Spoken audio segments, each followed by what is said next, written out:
already in English. Assalamualaikum warahmatullahi wabarakatuh.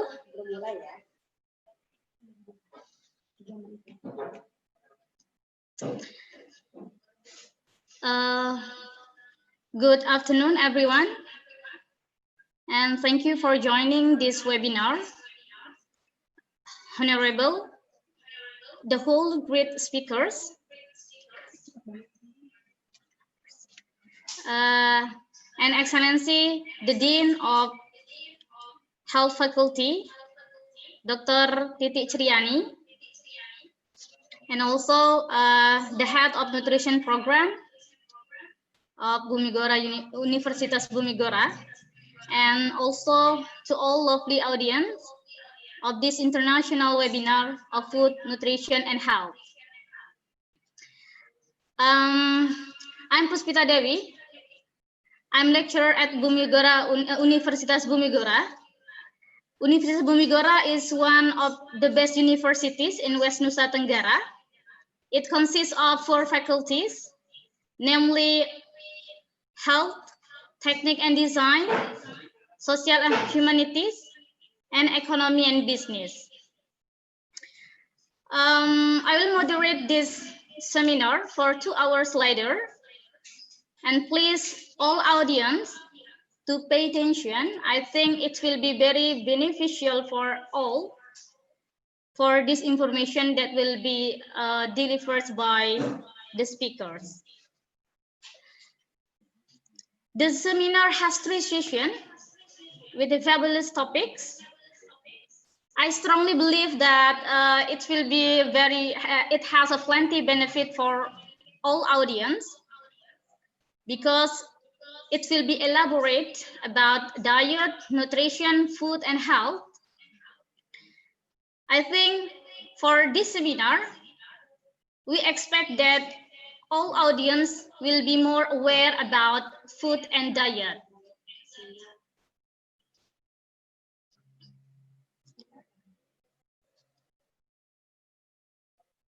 After joining this seminar, we hope that all audience can choose, we can consider and aware about what we choose. I mean that to choose the food that we select and the nutrition that we consider and the health that we expect.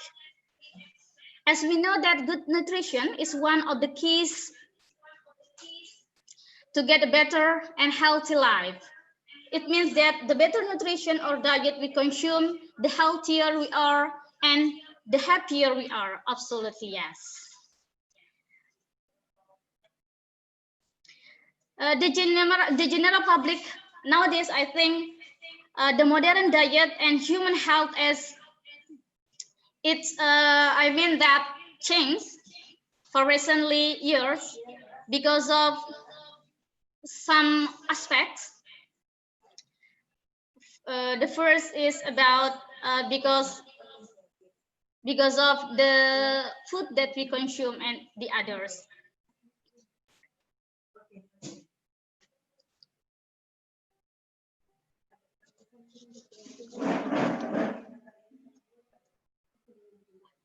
Okay, sorry.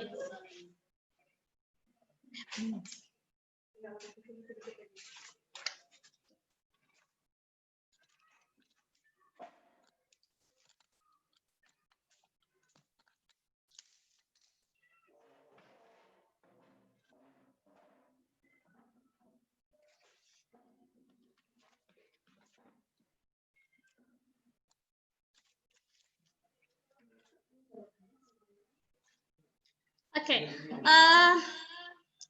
we will start the webinar. It will be divided into 3 sessions. The first speaker is Nurul Hidayah. She is nutrition lecturer at Universitas Bumigora. She will discuss how to better treat your food to retain vitamin C as an antioxidant. She will elaborate the importance of vitamin C, the source of vitamin C, the characteristic of vitamin C, food processes and retention of vitamin C. And the second speaker, she is Sarah van de Velde. She got master degree from Master Nutrition and Health, especially Molecular Nutrition and Toxicology, Wageningen University. She will discuss microbe, the impact of diet, gut microbiome, and fermentation. And the last speaker, she is Samantha Lee. She graduated from Wageningen University and research. She has many experiences working related to food technologies, such as project manager in Nestle in Singapore.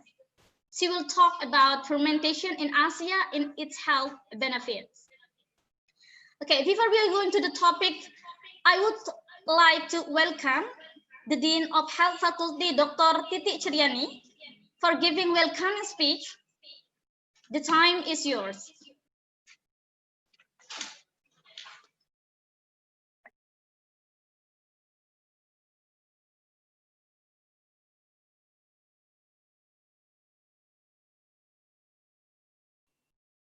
Assalamualaikum warahmatullahi wabarakatuh. Hi everyone, good afternoon. Welcome and thank you to all participants for joining our first international webinar, Food, Nutrition and Health.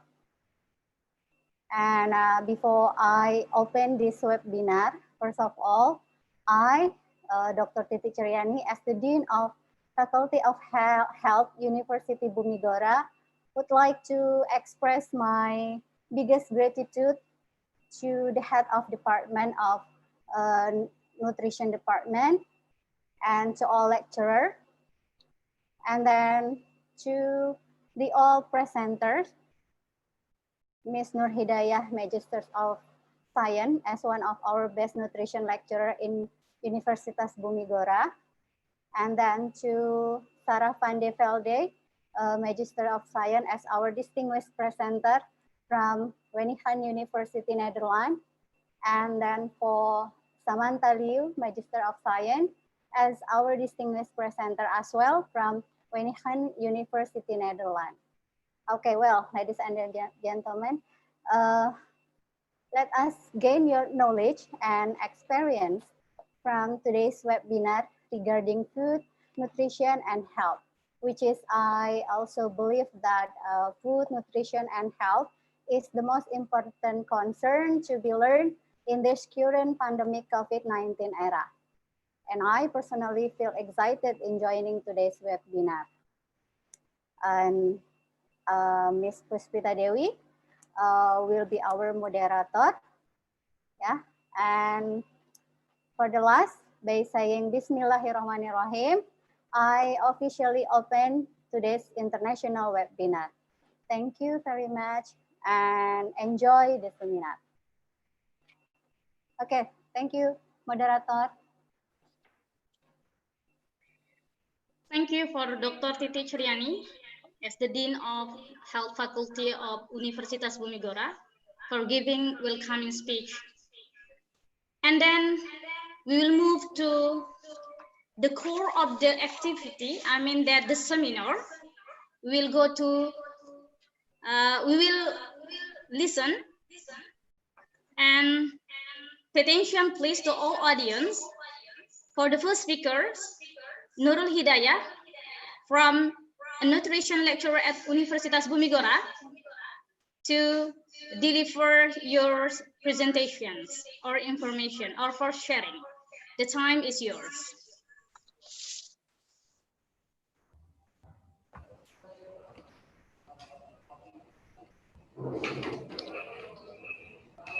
Okay, good afternoon, everybody. Can you hear my voice clearly? I hope so. Okay. Assalamualaikum warahmatullahi wabarakatuh. Firstly, I would like to say my thank you for all of my friends joining today and my colleagues, also Director of Universitas Mataram, the Dean, and also my Head of Study Program, Baik Fitria, and also for two of my special friends, actually, Sarah and Samantha. Thank you for joining our seminar today. I think we will get a lot of valuable things because you join us. And actually, what I'm going to share today is about a very simple thing that you can apply it at home. Okay, I'm gonna start to share.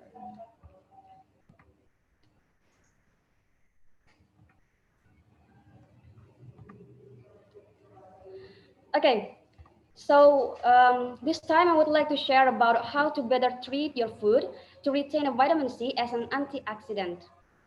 What am I going to mention on this seminar?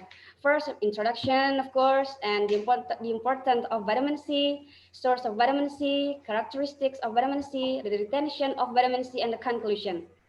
I think we can be more relaxed, okay? Because we are going only to share the knowledge. And I hope at the end of this seminar, we can obtain a lot of knowledge or new things that we can also share to other people. Okay, let me start. So why antioxidant?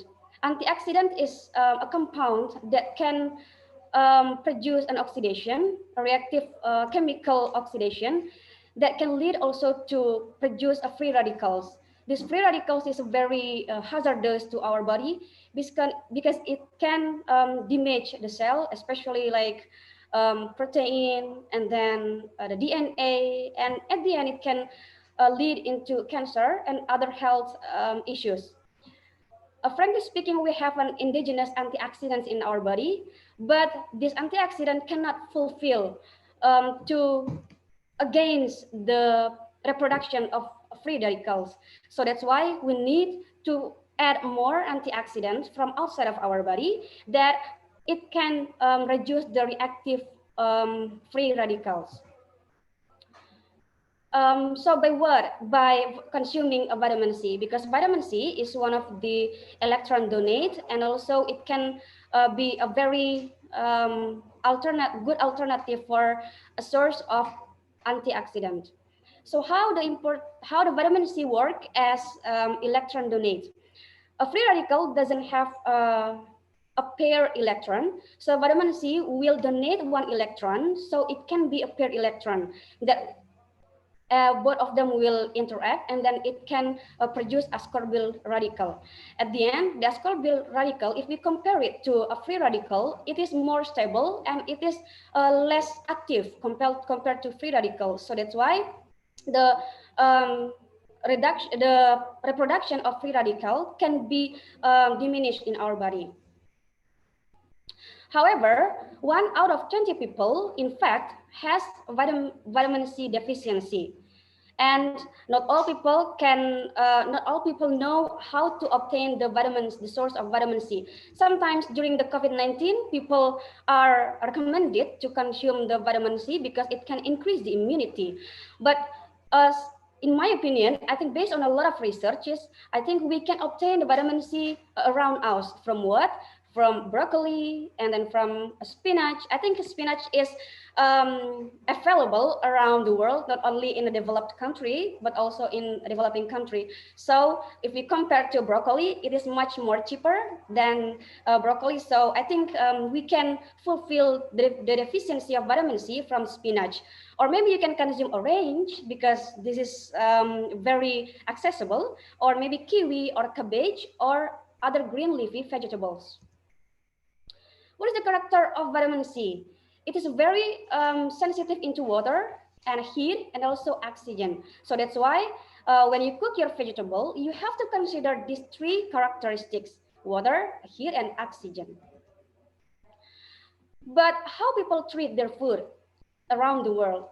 In the developed countries, I think people nowadays, it's really common for them to consume a fresh vegetable without treating or processing their vegetable as a salad, for example. However, for developing countries, it is very rare. Maybe for a high income people or more educated people, they realize that it is important for them to retain the micronutrients.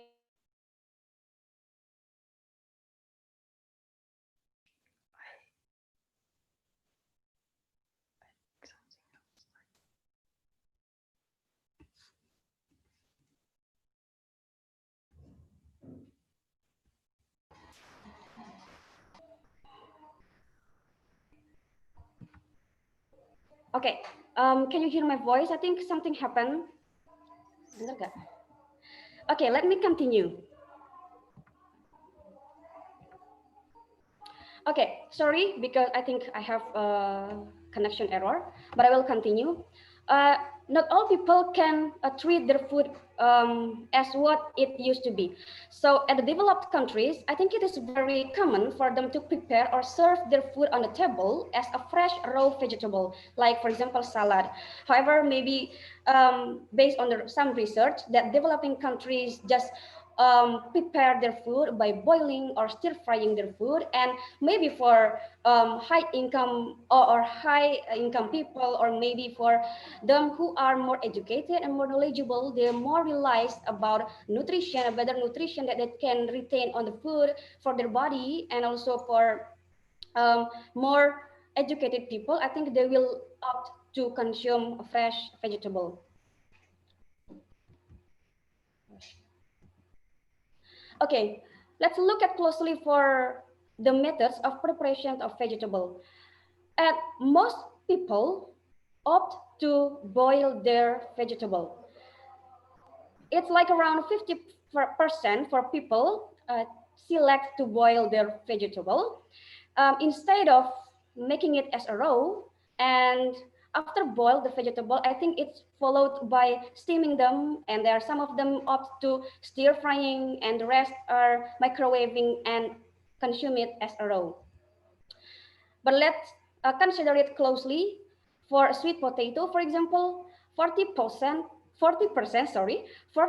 of them will opt to boil their vegetable, and 2% of them will microwave and consuming it as raw, and the rest of them are making it as a steam. And what is the effect of vitamin C after a time boiling of vegetable? Because we will mention about boiling of vegetable, because most of them will choose to boil their vegetable. When we look at the spinach, broccoli, green beans, and peas, the vitamin C is facing a reduction after the more boiling time. So the more we expose the heat into our vegetable, the more vitamin C we will lose. And of course, it also will affect the vitamin C if we add more water, because the vitamin C is very sensitive into water. The more water we use, the more vitamin C will leach into the water, and the less vitamin C we will obtain in our vegetable. And this is the graph for the retention of vitamin C based on the cooking method that people use. As a raw, we can keep, like for example, if we have 100 gram of vitamin C in our vegetable, and after we boil it, we can lose it more than around approximately 50% of vitamin C of the broccoli. And then potato, we also will lose like 30 to 40% of vitamin C. And we can see here for sweet potato, spinach, carrot, and zucchini. Like I mentioned before, that the vitamin C is very sensitive into heat and also water, and boiling, we use water. So that's why it can really be affected, because it can be degraded during the exposure of water, the exposure of heat during cooking or preparing your food. And this is what happened, or the mechanism of leaching vitamin C into the water. When you have a vegetable and you add more water, for example, or you add, even though you add like a half of water ratio 1:5, for example, for vegetable and water, the vitamin C, the more you cook it, it will leach into the water and it can be degraded. So the vitamin C that is retained in your vegetable will less than the vitamin C before you cook or before you expose the vitamin C into water and heat. So it's really important. As a conclusion, it's very important to consider the heat that you use, because it is better to not expose your food into a heating too long for a long time. And please, you can consider to use less water. And if you want to get a vitamin C as antioxidant, I think it's better for now to consider fruits and vegetables as your main dish. Thank you very much. And I will give the time for the moderator to please the next speaker. Thank you. Okay, thank you for Nur Hidayah for delivering a very precious information and knowledge. I can give give a conclusion, I think, just one sentence from the whole of the presentation. It is, please be wise when we cook, and please consider what vegetable or what food that we have consumed, because it will affect to us, it will affect to our health.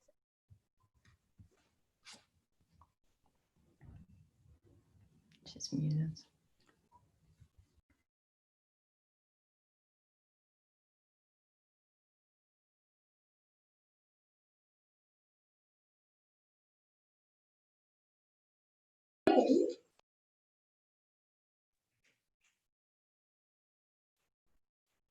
Sorry.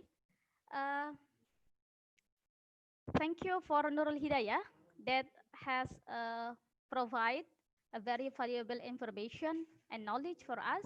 And I will give a very short conclusion from the presentation. Please be wise when we cook, and please be wise when we consider what kind of food that we have to eat or consume, because it will affect to our health and our life. The better food that we consume, the happier we are. So I think we will continue to the second speakers, Sarah van der Velde. Welcome, Sarah. Thank you for joining us. Hello, everyone. Yeah. I hope Yeah. you can see me well and you can hear me well. Yeah. I will share my screen with you and start my presentation.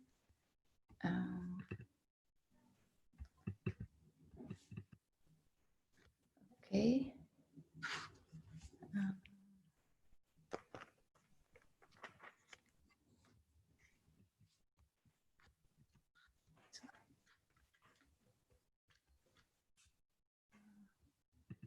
Okay. So I'd like to thank you for speaking to you today, and I would like to welcome you to my presentation of the hidden world inside of us. I would like to talk to you today about the influence of intestinal microbiota on our health.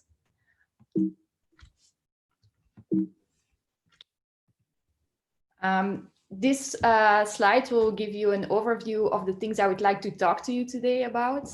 First, I will give a brief introduction about myself, whereafter I will introduce you into the microbial world inside of us. I will talk about what do microbes do for us, but also what if things go wrong. Furthermore, I will talk about factors that shape our gut microbiota and the impact of diet. I will also talk about how we as humans can take care of our gut microbiota. Furthermore, I will go more in detail about fermentation, and I will end with some takeaways. So microbes and bacteria, they are everywhere. They live on our skins and they live inside of us. And today I would like to zoom into the microbial population that is living in our gastrointestinal tracts. And the colon, the last part of our gastrointestinal tract, is mostly densely populated with microbes in our body. And it contains a broad variety of different microorganisms. And to put a number on it, it is estimated that there are about 10 to the power of 14 microorganisms inside our gastrointestinal tracts. To put this number into perspective, this would mean that we would have about 10 times more microbial cells in our body than we would have human cells. And that's being so abundant in our daily lives and in our body, our intestinal bacteria, they cannot be overlooked if we talk about things like health. We have a symbiotic relationship with these bacteria inside of us. So we benefit from them and they benefit from us. But then what do these bacteria actually do for us? To explain you that, I would like to use the figure here in the slides. This is a line of cells. It's our gut wall. And on the one side, we have in red, our intestinal microbes, and the other side is the inside of our body. So these bacteria in our gut, they're actually the first contact with the outside world. So if we swallow something, it will first meet these bacteria. And so they are actually a physical barrier that can protect us against intruders, like you can see here. But so they are actually having a protective function. They are actually the first line of our immune defense system.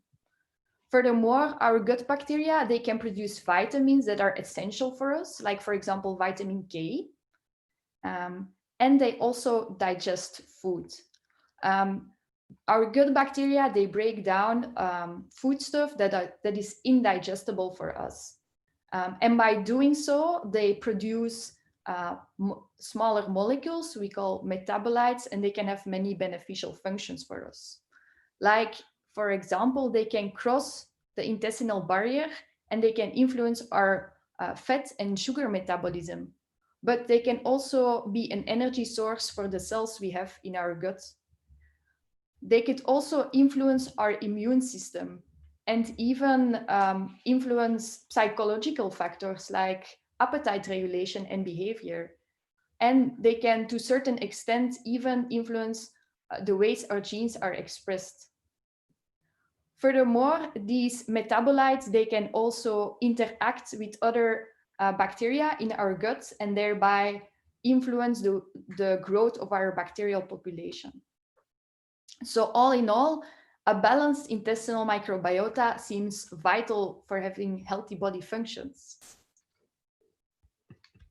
But then if a balanced microbiota keeps us healthy, an unbalanced microbiota, or in one word, dysbiosis, has been associated with diseased states, like, for example, inflammatory bowel diseases like Crohn's disease or ulcerative colitis, but also the development of colorectal cancer or metabolic diseases like obesity and diabetes type 2, and psychological disorders like depression.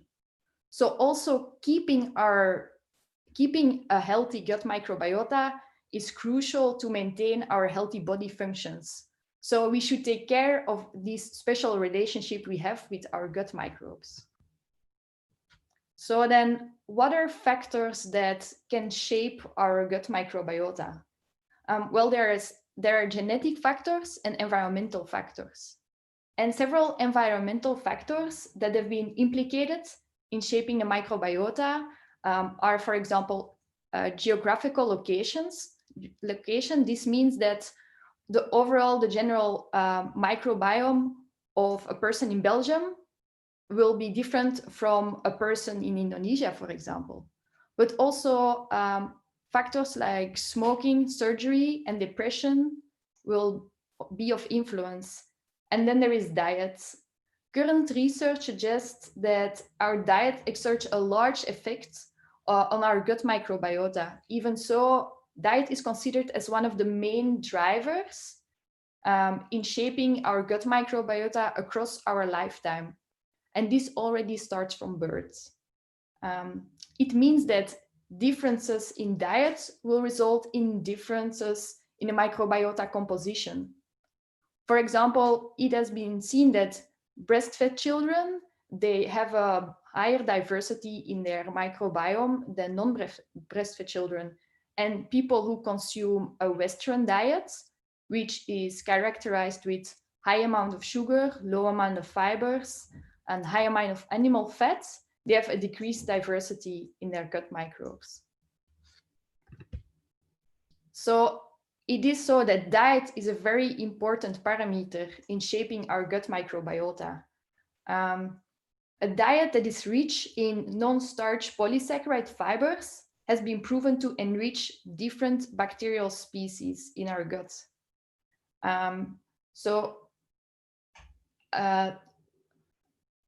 Fibers, they are prebiotic.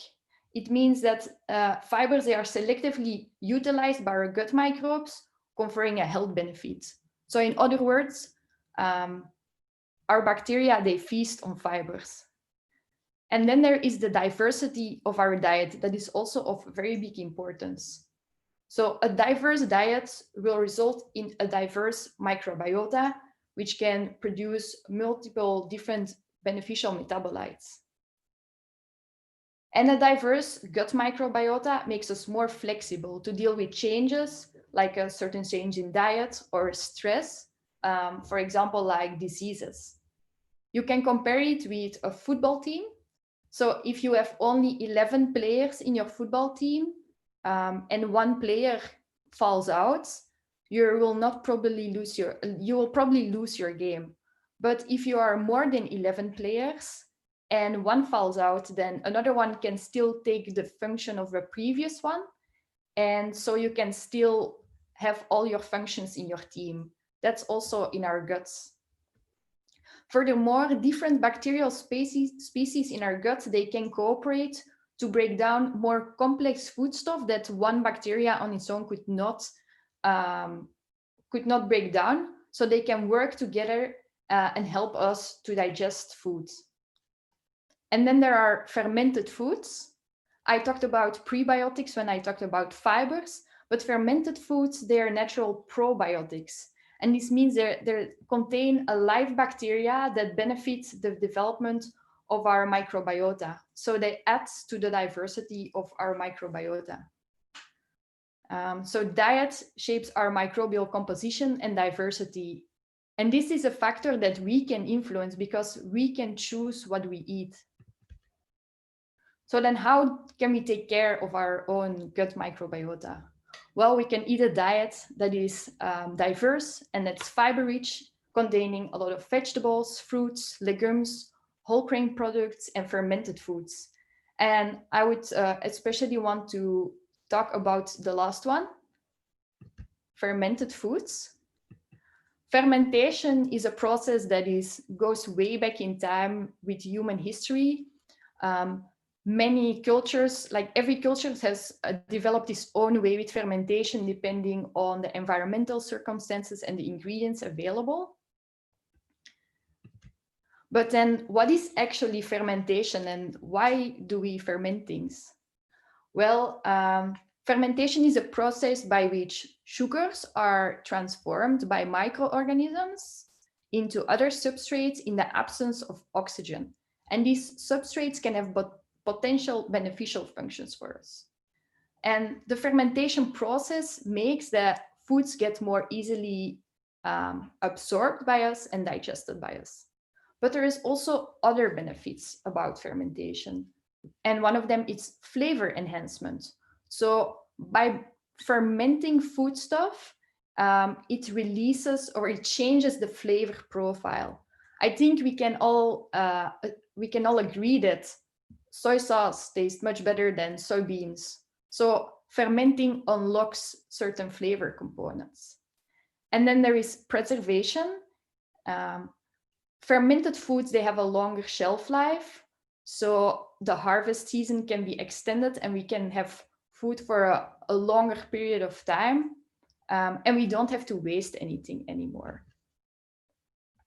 So you can also make your own fermented foods at home and thereby take care of your own gut health.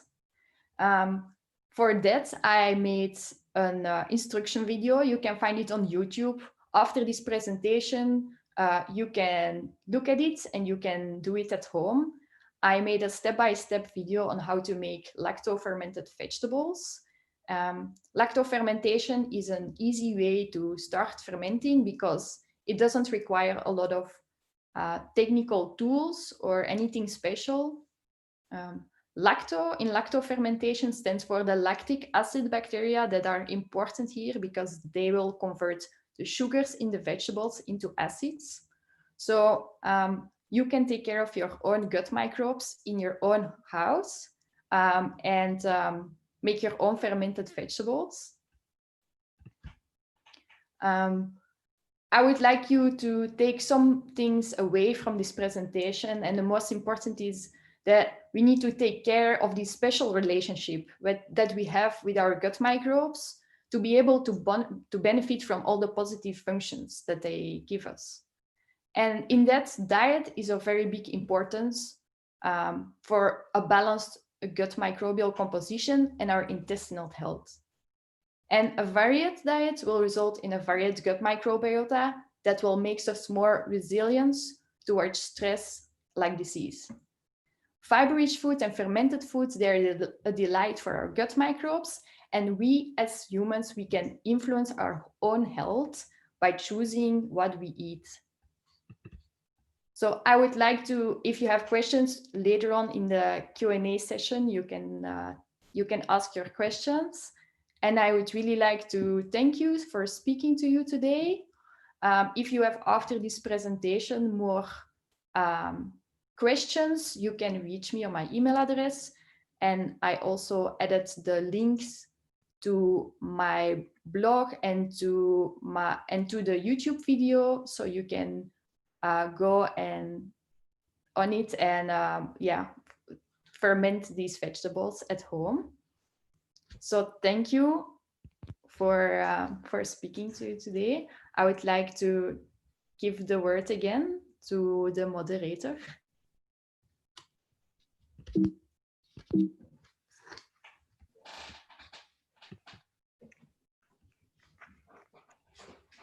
Thank you so much for Sarah. You gave us a very valuable information about diet and microbe. For ice breaking, I think later on, everyone can ask freely. You can ask related to this topic, but before going to that, to the discussion, we will do like ice breaking for to take a picture. I mean that please everyone, all audience, turn on your camera. Please everyone, every audience turn on your camera and we will take a picture, and please don't forget keep smile. Everyone, later on I will count and then we will take the picture.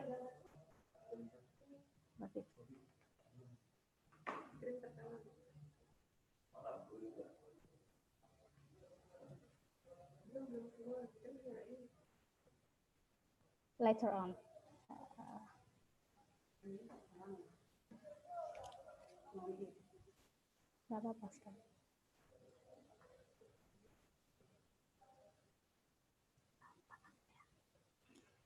Okay, everyone please turn on your camera and then we'll take a picture.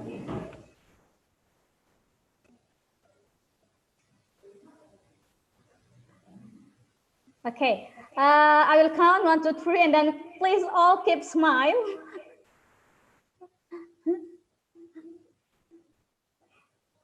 Okay, I will wait some of audience. Okay. Okay, we'll start. I will say 1, 2, 3, and keep smile, and then we will take the picture. 1, 2, 3, keep smile. Okay, thank you so much. Yeah, it will be more relaxed because for the first speaker already. Okay. For the first speakers, Samantha Lee. Sorry if I mistake. She will elaborate and talk about fermentation in Asia in its health benefits. For Samantha, the time is yours. Oh, hi everyone. Can you see my screen? My presentation? No. No? Okay. Yeah. Okay, perfect. Okay, so now I will talk to you about fermentation in Asia and its health benefits. So my name is Samantha. I am currently working in Nestle R&D Singapore. And then, so I'm in the biotransformation department where we biotransform food. So Sarah already did a very, very good brief introduction about fermentation and its health benefits. So she done a really good job. I'm just going more detailed into it, and then maybe there might be a bit more information than required, but it's really interesting what fermentation can do for food and how it is actually being done in Asia that we don't know. So first for my presentation, I'll go through fermentation and civilization, like also what Sarah mentioned earlier. it has been with us for the longest time. And then after that, I'll move on to fermentation techniques in Asia and how it is related to nutrition. And then also the future of fermentation. So fermentation comes from this word, Latin verb called fervor, which then also means to boil. So as history, 1857, this guy named Louis Pasteur showed that lactic acid fermentation is caused by living organisms and it spoils the food products. And then with that, he realized that, you can actually stop this action by doing a heat treatment to boil so he was doing this on the milk itself. So he was thinking, if I boil it, then actually I can increase the shelf life of milk.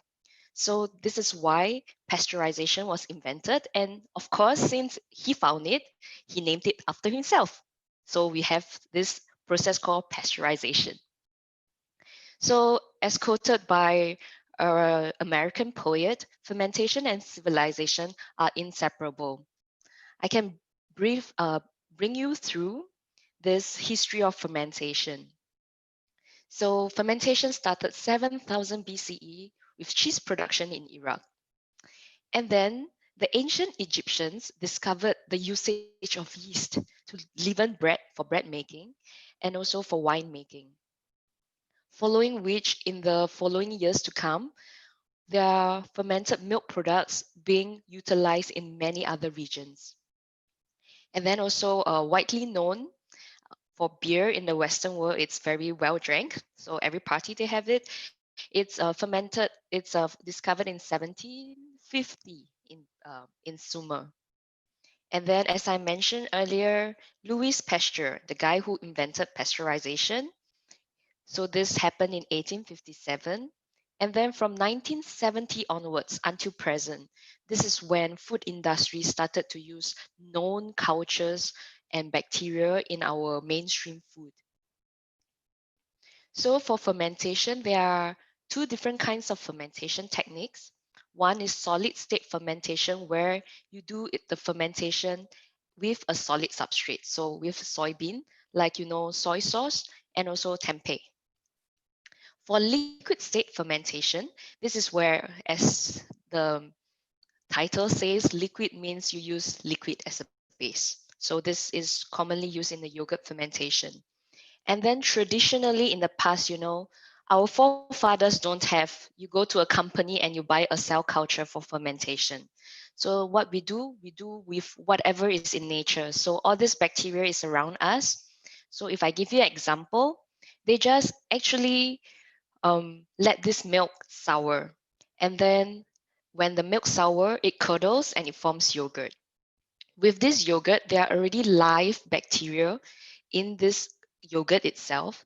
Then they put a portion of this yogurt into the fresh batch of milk. And then you make the next batch of yogurt. However, the way of doing back sloping is it's not like 100% guarantee that you always will get the same thing.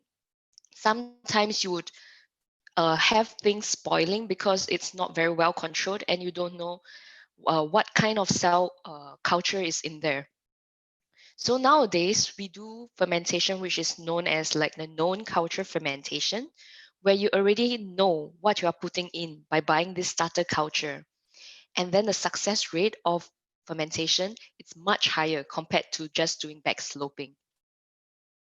So if I have to say, fermentation is just all about the good balance of the right conditions like temperature, pH, time, and also the enzymes. And then by increasing that for the good bacteria growth, you suppress the bad bacteria growth. So that is how this fermented food actually bring better health benefits for us. So if I move on to fermentation in Asia, yes, fermentation, it's very well known in the Western world like cheese and yogurt, but in Asia, it is also very predominant. When I first started doing this search, I realized that it is very dependent on the availability of material, the climate of the region, and geographical location, because we know Asia is really, really big. And if I have to say, for the nomadic groups in Tibet, Mongolia, and Nepal, they live in the mountainous region. So when they move around, they have this feedstock, and they tend to then use whatever they get from the horses and the cows, the milk, and they do fermentation on it. And then our most famous product, soy sauce, which is made from soybean. It's very predominantly found in China, South Korea, Japan, Indonesia, India. So we use a lot of fermentation for our legumes and grains. And also we have fermentation of fruits and vegetables and also meat. So if I have to go into each of these in detail, we have fermentation in Asia, which I mentioned earlier by the nomadic groups. They have this carbonated milk, IREC, that they ferment the mare milk, so the milk of the horse. And this is because if you don't ferment it, it's impossible to drink, as the milk itself has a laxative effect. So that's why they need to then ferment this in this. Actually, you can see in this picture, it's a leather bag. So they use it, and the leather bag is probably used from one to the next generation. That's why, the microbes would be then different. So that was what I mentioned earlier for back sloping. And then in Nepal, we could see that because milk is so precious, so milk is fully utilized. When you have milk, you know that it has fat. So they actually separate this fat, churn it into butter, and then when you churn, there is also liquids at the same time. And then this liquid is known as buttermilk. So with the buttermilk, they actually boil it.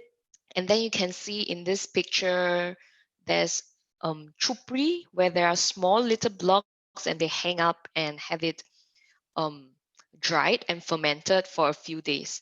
And then this can be kept for a long, long time. And this is also suitable for them because then they can also have preservation of the milk products. So as we all know, I'm sure everyone would have eaten yogurt once or twice in your life. So yogurt commonly uses two kinds of bacteria strain, Lactobacillus and then also Streptococcus thermophilus. So they work synergistically in the yogurt culture. And then this bacterium actually utilizes lactose to produce lactic acid. And this yogurt itself is a good source of nutrients because of its milk protein and calcium content. And it's also, if you break down more of this lactose, it is actually suitable for people who are lactose intolerant. And then commonly it is also a source of calcium to build strong bones and also with its probiotic components. So if we move on to fermentation in Asia, we can see all of these are very, very um, specialized for Asians. So we have this angak, which is produced commonly in China, Taiwan, and then also koji. So angak, they use a kind of bacteria that produces a red colorant, and then this can be then used for coloring effect. And then for koji, they use rice as a substrate for fermentation with a kind of mold culture. And then I'm sure everyone would know tempeh because it is originating from Indonesia. And also there are also other kinds of soybean variations and products in Japan and Korea, such as soybean paste, miso, fermented tofu, and also soy sauce. So if I draw your attention to tempeh, maybe everyone would have more experience with tempeh compared to me. So tempeh is a more fermented product by Rhizopus oligosporus via solid state fermentation of soybeans. So a rough process for everyone here. First, soybeans are soaked and then dehulled. By dehulling, you would then expose the rest of the cotyledons to the mold so that they can have better access to nutrients during fermentation. After that, it is then soaked again for 6 to 24 hours for acidification of the lactic acid bacteria, and then it's boiled. So during this boiling process, we know that soybean has some anti-nutritional factors, although it is also very nutritious. So during this boiling process, this anti-nutritional factor will be leached out of water. It is then drained, and then there's a typo, it should be cooled, because you don't want, when you inoculate, so you put the mold onto the surface of this soybean, you don't want them to die. So if you're boiling it and immediately you're going to put them onto it, you know, like us, if it's too warm, we need aircon, right? So it's the same as mold. So after that, it is then wrapped and incubated. And then you can see I placed 2 photos. So one, it's wrapped in plastic bag. So this is, I think this is what is commonly found in Indonesia, I believe. And then there is also, traditionally, they wrap it in banana leaves.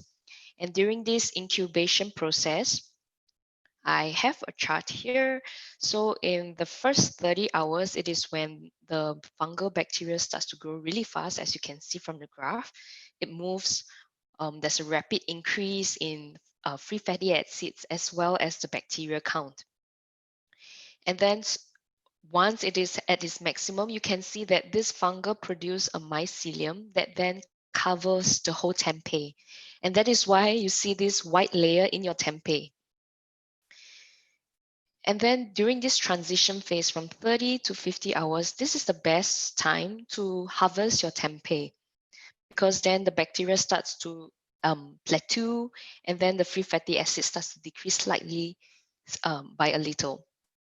And if you keep it longer, it would then start to deteriorate and your tempeh would be mushy. So usually people would harvest between this transition phase, which you can see in blue color.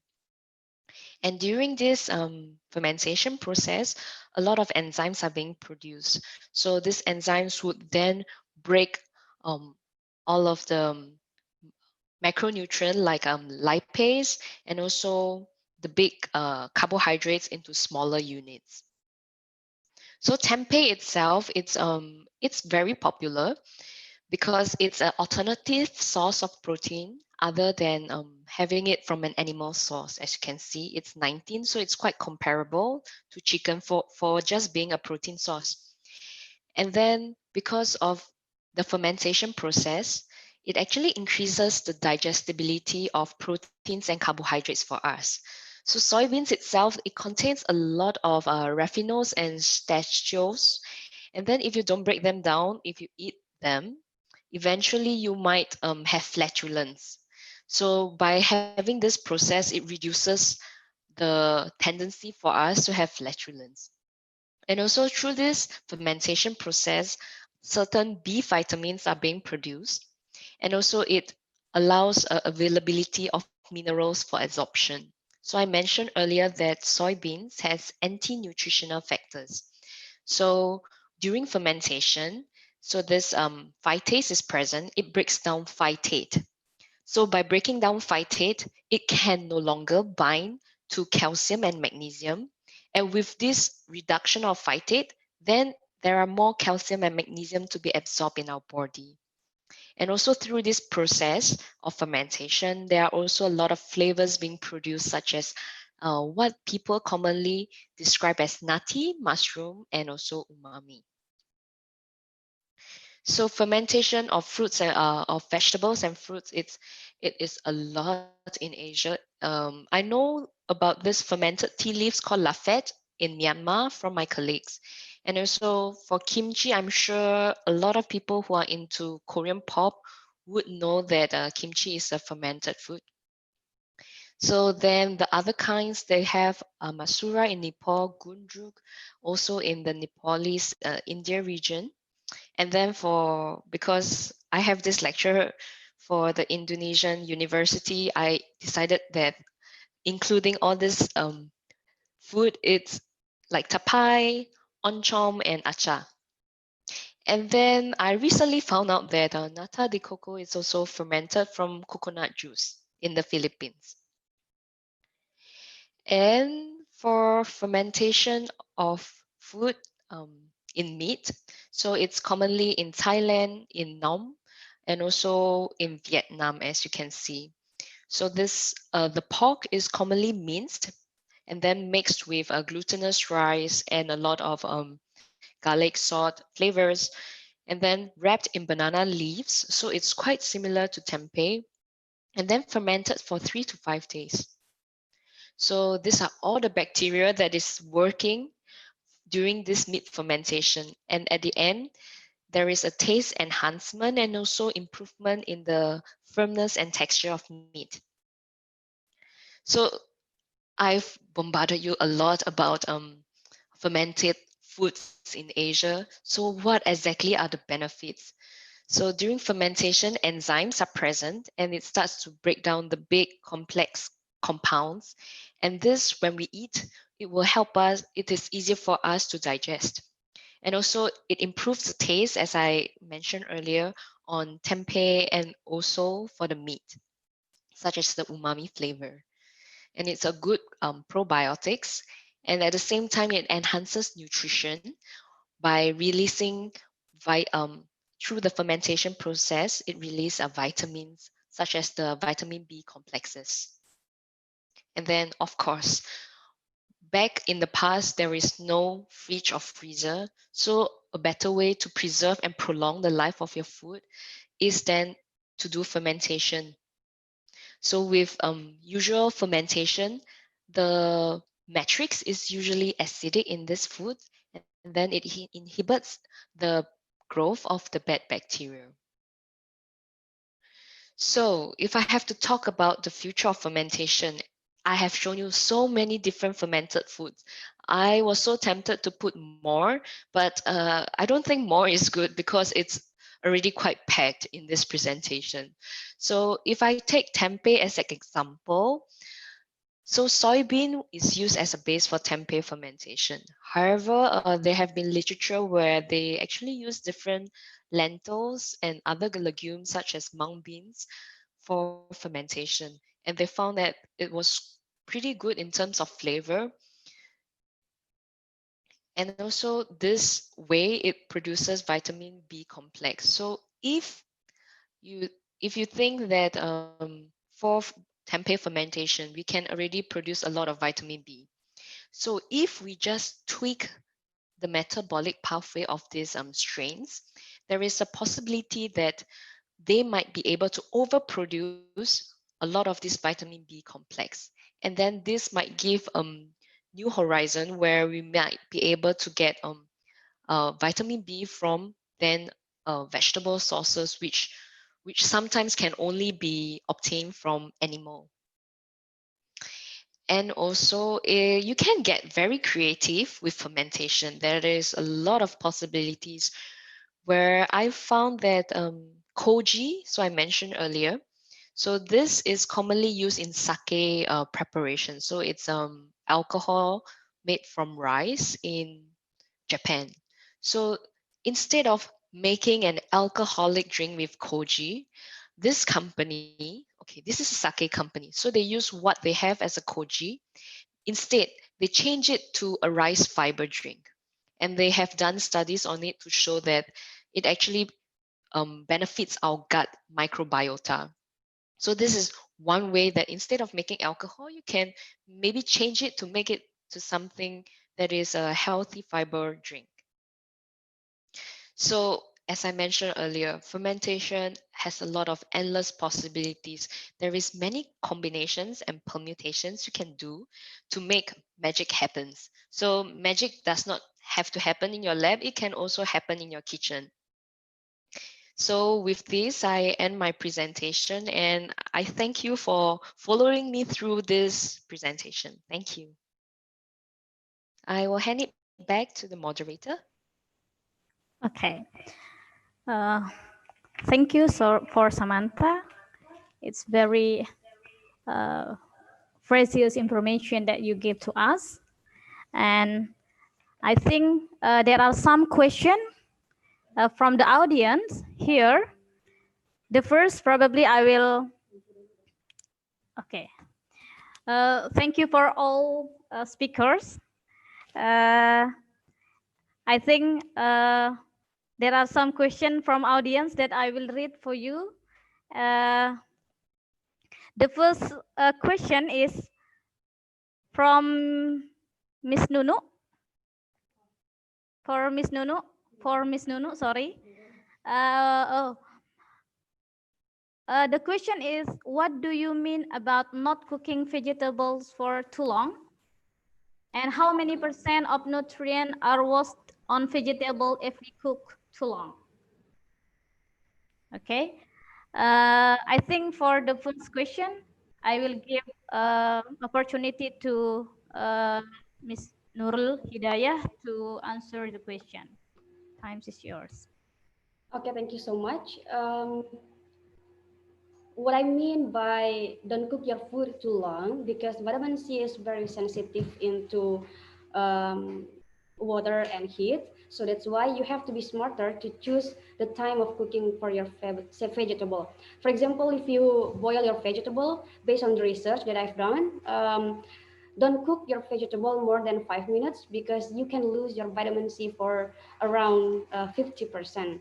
And if you have more water, more than, for example, your vegetable ratio and water ratio 1:5, so you will lose less water compared to if you use more water ratio and vegetable. For example, 1 for vegetable and 7 for 1 for vegetable and 7 for your water. So that's why you have to be smarter to manage the time of cooking for your vegetable. It's better for a cook that not too long or no more than 5 minutes, because you can only retain no more than 50% of vitamin C. And I think it's better to cook it for 3 minutes, for example, because you can obtain vitamin C for 80%. You can retain the vitamin C for 80%. And don't use water too much, or if you can, then cook it with water, maybe just very little amount of water, because it really also will leach into the water when you cook your vegetable with the water and long time for cooking. I hope it can answer your question. Thank you. Okay, thank you so much. And I think you have, I mean that you satisfied with the answer and you understand with the explanation. And the second question is for Samantha or Sarah. I think you can answer both. I mean that the first question is it good for a baby to consume fermented food? This is the first question. Okay, I think I will give you Samantha first for explain or to answer the question. Is it good for a baby to consume fermented food? Please, the Okay. time is yours. This question, it's interesting because usually the doctors would recommend the babies to drink the mother's milk.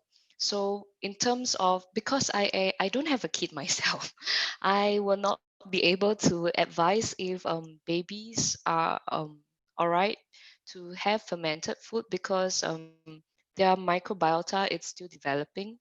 But what I know, in mother's milk, it's quite different from cow's milk. And then for mother's milk, it has a lot of antibodies and also something called galacto-oligosaccharides. It is quite good for the infants themselves. So I would say that for infants, I would then recommend still breast milk, because as a mother, you would be a bit cautious of what you are feeding your baby, and they are still growing at the same time. So then I will not be a doctor to say that. And I'm not so sure if infants themselves are able to consume fermented food. So maybe Sarah would know that. I think what Samantha said was actually the most well known and the most important. The best for a child to eat, like to have, is the breastfed milk from the mother. It provides all the nutrients it needs, and also the antibodies, growth factors, and so on. But I think it could make an influence on what the mother eats. So if the mother is healthy and if the mother eats fermented foods and thereby has a good gut health, I think it will also reflect in her breast milk and in what the child gets fed, because the diet of the mother has influence on the quality of the breast milk. So thereby I would say that it's more like of a bigger importance than that the mother eats well, and then the child will have, in like the second way, will be fed well. Yeah, I hope that answers the question. Thank you. Thank you, Sarah and Samantha, for explaining us about is it good for a baby to consume fermented food.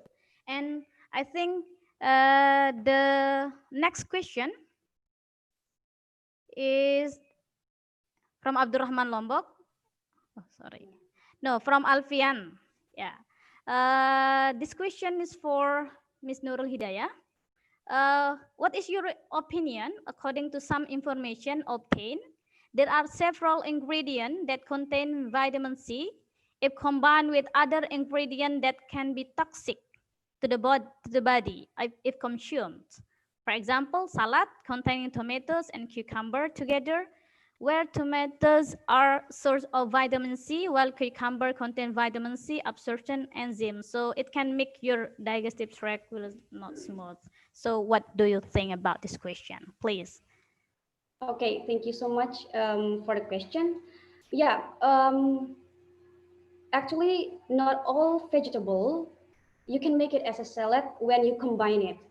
Like for example, sometimes when you mix a vegetable as a salad, it can when you eat that, when you consume it, it can sometimes form a toxic that can cause a gas, and then in the end it will lead into the disease in your body. So that's why you have to be smarter to choose your vegetable.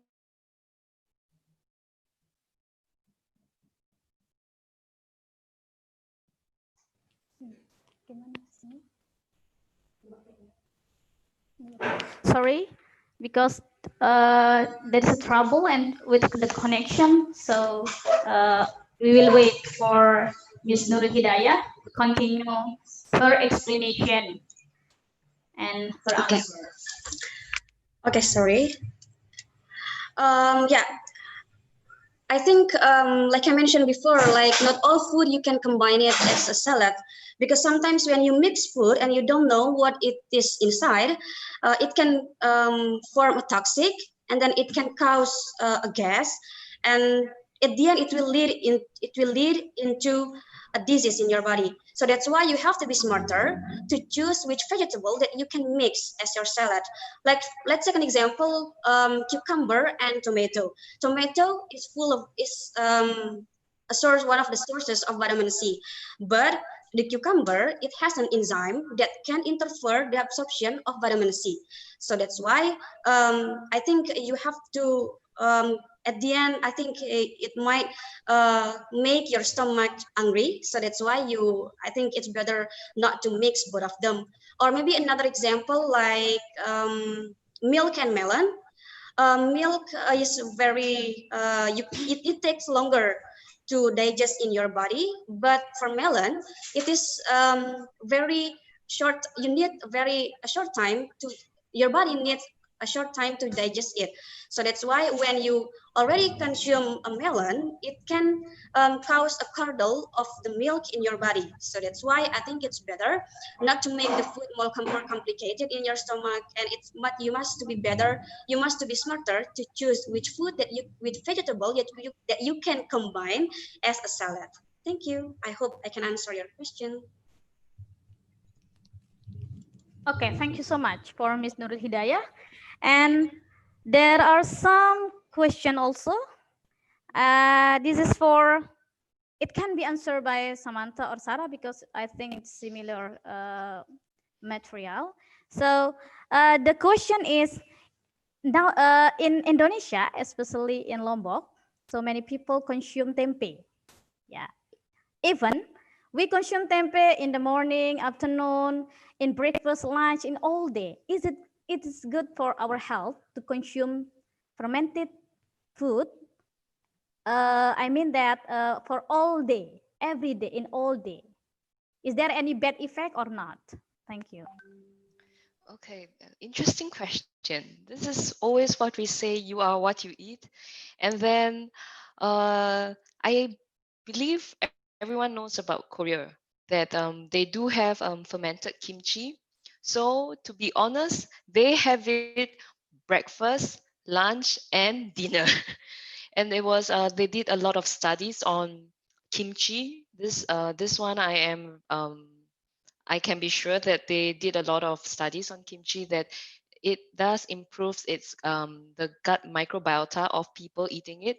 The only downside of consuming it, it's because of its high salt content, because they use a lot of salt to salt kimchi.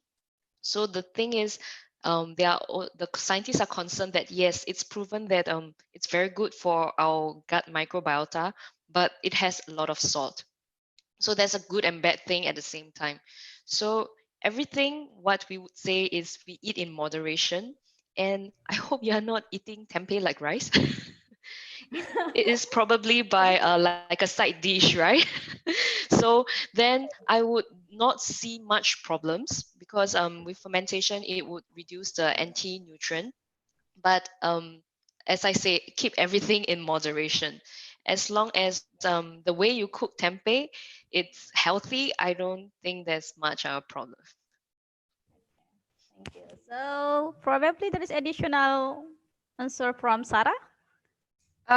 Yeah, I can indeed add to that it's mostly in the way that you prepare your tempeh. If you deep fry it for breakfast and lunch and dinner, then there can be some disadvantage about it. Or if you eat it with a lot of salt, like Samantha mentioned.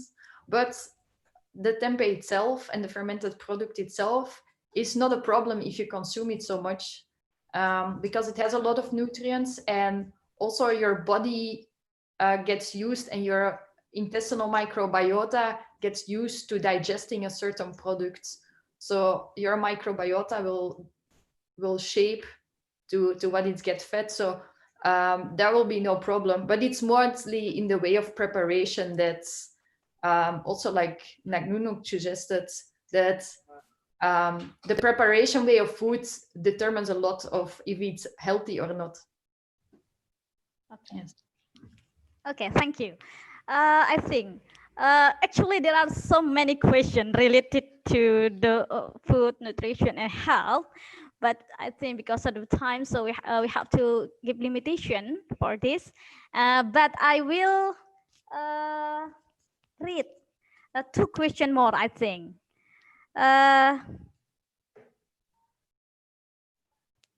This is from the student, I think. I want to ask one question. When we drink yogurt in the morning, especially when we haven't had breakfast, is that good for our health? Or it is not good because it makes us got stomach kick, the stomach kick, because yogurt feels sure. Okay, so I Sorry, think, yogurt feels. is it good yogurt is consumed in the morning for breakfast, before we breakfast? That is the question. Okay, yeah, probably Sarah or Samantha will answer Sorry, first. you can go first. Okay, I see the question here in the chat. Yeah, sure. It's of course it's healthy to drink yogurt in the morning. I don't know what types of yogurt you have in Indonesia, of course, because there is a lot of sugar flavored yogurt in the supermarkets in many countries that perhaps also has some bacteria in it, but that is not per se a natural product. So I would be careful with consuming those. But like the natural yogurt is actually very healthy for you. And I don't know if you, because I read here in the question, that you will have a stomach ache because it feels sour. I think also then if you start eating fermented product or a new product, you have to do it bit by bit. If you from now on going only to eat kimchi, I think you're sure to have a stomach ache. So when you eat fermented foods, also just you have to do it bit by bit and slowly, because also your microbes in your gut have to get used to that. But it's perfectly okay to eat yogurt in the morning. It's very healthy. I would, yeah, I can only be happy with it, I think. So, yeah, if you normally, if you are used to eating it and if it's a natural product, you should not become sick of it. Yeah. Thank you, Sarah. So probably, yeah, Samantha will give additional information or answer related to the question. I do agree with Sarah. Having it in the morning, I don't see much problems. But yes, sometimes if you are starting on maybe eating yogurt, I'm not sure if it's because of the lactose content, because sourness is a result of the lactic acid bacteria. So a lot of fermented foods have it. And it's common because it has to be a lower pH for the good bacteria to grow. So in terms of what Sarah said, I do agree that maybe you should start slow because you know, if you eat like something really spicy at one go, you will be running to the toilet. So it's the same. You probably should not be consuming so much of yogurt. You can just maybe reduce the amount. Yeah. Okay. Thank you, Samantha. And I think the last question, even though so many questions from the audience, but I think because of the time, so I will read the last question. This is for Ms. Nurul Hidayah. The question is, in Indonesia, we tend to boil or cook our vegetables with a lot of water, such as sayur bening, sayur asam, and the others. So what is your opinion about this? So we can get the best out of its vitamin C, or probably you can give any reference from your research. Thank you. Yeah, thank you for the question. Yeah, in Indonesia, I think we really tend to be more vegetarian, I think, in the future, because most of our food are coming from vegetable, and it is expensive to buy meat, especially for me. It's expensive, so maybe some people just decide to cook a very simple food. For example, we call that sayur bening. It is a green leafy vegetable. Maybe you know it, guys, like kelor. Yeah, it has a green leaves, and then we cook that in the water, and sometimes we add salt or maybe other kinds of ingredients. But I think as long as you don't cook that too long, and based on my research, and I learned about the consumer studies, people, based on my research, I think the result, they don't really cook the vegetable, sometimes not using their knowledge. Sometimes they use the assumption for finishing the cooking. For example, if they see the green color of the leaf, I think they will just stop to cook it. But if they see that it is they need more time to create the texture to be softer, so they will cook that longer. So I think it is better for now on, if we know that it is the vitamin C will leach into the water, as long as you can consume you don't throw the water, I think it's not really a problem. But if you throw the water, I think the vitamin C is leach into the water, so maybe you will not obtain the vitamin C. But for the sayur for sayur bening, I think people, we don't really need more than 5 minutes to make the green leafy to be ready. And people, based on the consumer study, it's not all people will cook the vegetable like in the above of 7 or 8 minutes boiling, and most of them will just cook the vegetable under 5 minutes, most of them. So I recommend you to make it smarter, to not cook your food longer, more than 5 minutes, and then I think you can obtain the maximum or the optimal vitamin C that your body needs. Thank you. Okay, thank you so much. I think this is the last question. And for the last session, I hope every speakers give like the last comment or suggestion or any other kinds of, depending on you for the last statement, I think, for the audience. Please, it start from Samantha. Please give you the last statement or the last, suggestion for us, please.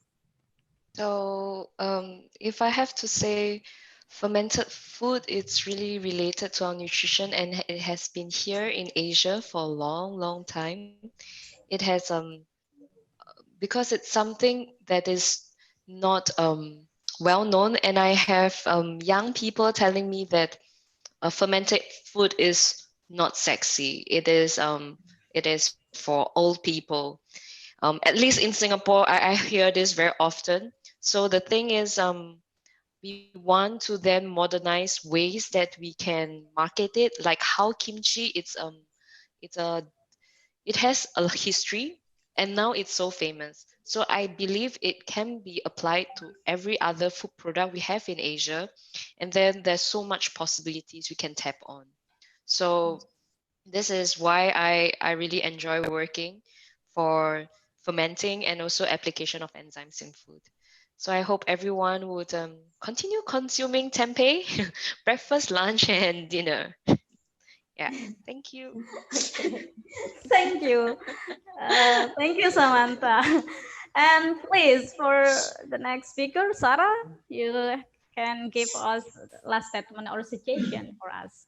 Yes, thank you. I think what I mostly want to remember is that we have a lot of things in our own hands. We can choose a lot ourselves, by being aware of what we eat, and that we can also make things happen in our kitchen. They don't have to be technological, but we can actually manage to do a lot with like very ancient knowledge that we can rediscover, to go back a bit to nature and to reconnect with what food used to be and what it's now, and that we can actually make our own choices and do our own things.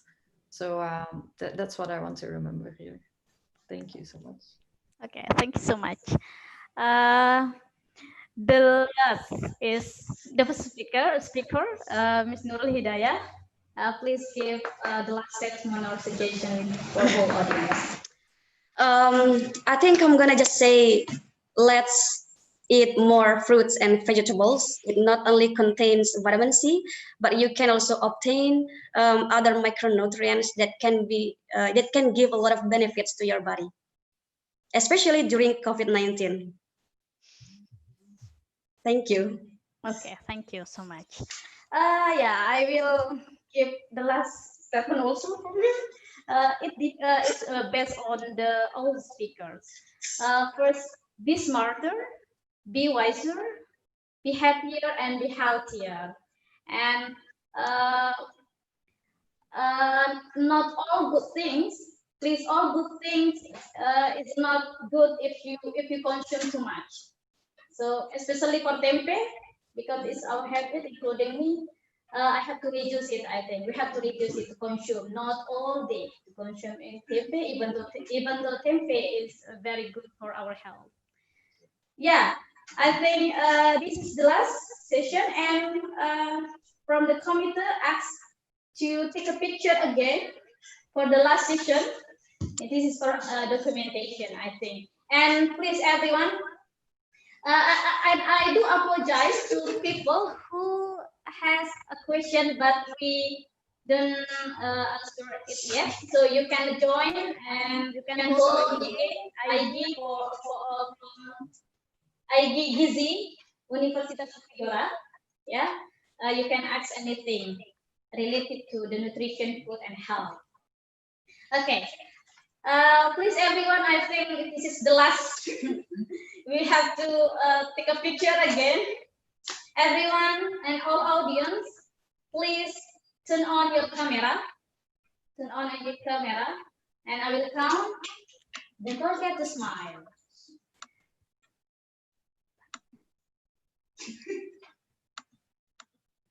Okay, turn on your camera, please. I will count 1, 2, 3, and keep smile. Enough. Okay, that's all.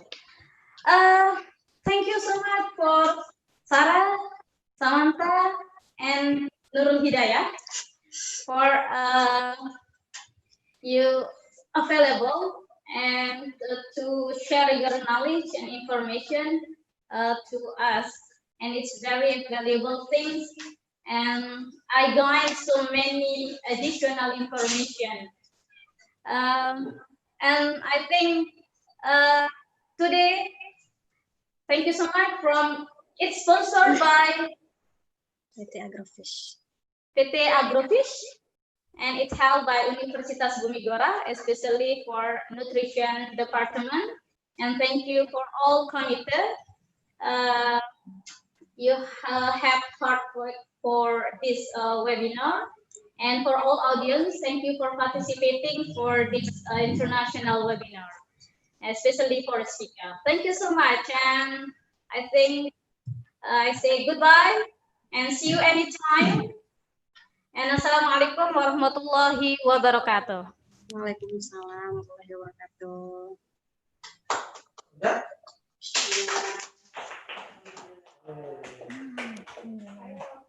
Luar ya guys ya. Udah belum lihat. Ibu. Selamat sore.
Ibu Baik Fitria Rahmiati, ini bisa Fitria Rahmiati ya. Samantha and Sarah, thank you so much. See you when I see you. Bye bye. Okay, thank you for inviting us, Nunu. Thank you guys. It was really nice talking. Thank I you. love you, I'll Miss text you. Nunu. My boyfriend. Okay, bye bye. I'll text you. Bye. I love you so much. I think I'm gonna marry you.